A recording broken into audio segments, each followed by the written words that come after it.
If you think, as I did for years, the solution is going to come from somebody putting it into you and giving it to you, oh, sir, you're wrong. It can't. That is a pathological response. It's a pathological hope, and it's toxic. It's toxic. You're being hopeful. So hope is good, but when you hope that somebody is going to come along and fix it for you, instead of taking a decision and taking action, you are in toxic passivity. Let's do where this can come in at a cultural level. Conquering Toxic Passivity is a course that's been developed for my clients who are in emotionally abusive relationships where they find that no matter what they do, they can't get out. This is for people who cycle through an abusive relationship. The abuse happens, they choose to leave, they try to leave, and then they end up getting back with the same person again and again. Even if they split up with that person, they then end up with another person who's just as abusive as the last one. So this becomes what I would call a state of toxic passivity. You're hoping that things are going to get better, even when all the evidence stacks up to say that it just isn't. Receiving, and only receiving, is consumerism. So we are indoctrinated this way. It makes sense. If you have a nation of 360 million people who are armed, you should fear the nation, right? We have the same problems in the UK. So you need people passive. You need people consuming, you need them feeding into the economy, and you need them paying taxes.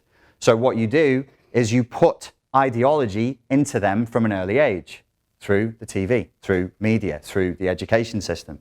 This breeds a mindset of, I can't do it, they'll do it for me. Who's they? Well, if you're smart, you'll keep it ill-defined. Your teachers, the church, your parents, the government. Because all of this is falling apart, by the way, that's why we see the problems we have in society now, because nobody believes in it. So we're actually indoctrinated in our timelines, yours and mine timelines, trust higher authority.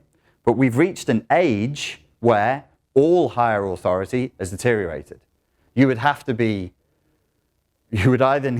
need some kind of incredible faith to still turn to your churches now, when you have seen what churches do. You need some kind of incredible faith to turn to politicians or teachers or fucking self-help gurus on YouTube when you have seen the feet of clay.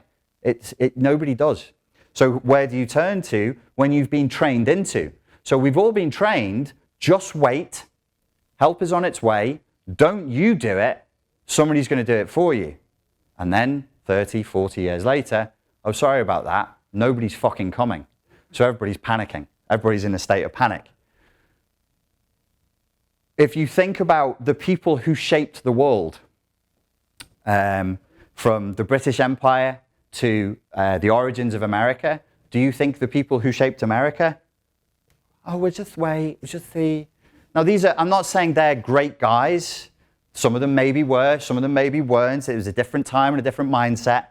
But this country wasn't built on this. It wasn't. Okay, some of them are murderous psychopaths, of course, because if you go from malignant over here, you have basically, what would it be? It would be like a malignant level of assertiveness. Well, a malignant level of assertiveness says, he has a thing, a shiny thing. I want that shiny thing. But if I ask him for it, he'll say no. I know, I'll kill him.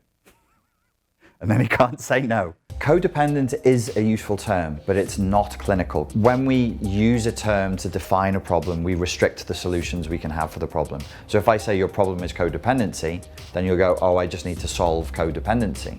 This is much, much broader than that.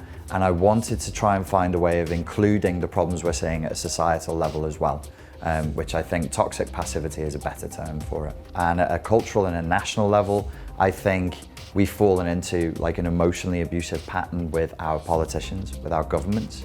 And you have people who are just waiting for them to present solutions when we have a stack of evidence to say that they can't. I think this is the net effect of a really extreme version of consumerist culture. We've been brainwashed into being consumers. We've been brainwashed into literally a state of passivity where you just consume and receive. You're either eating junk food or you're eating junk media.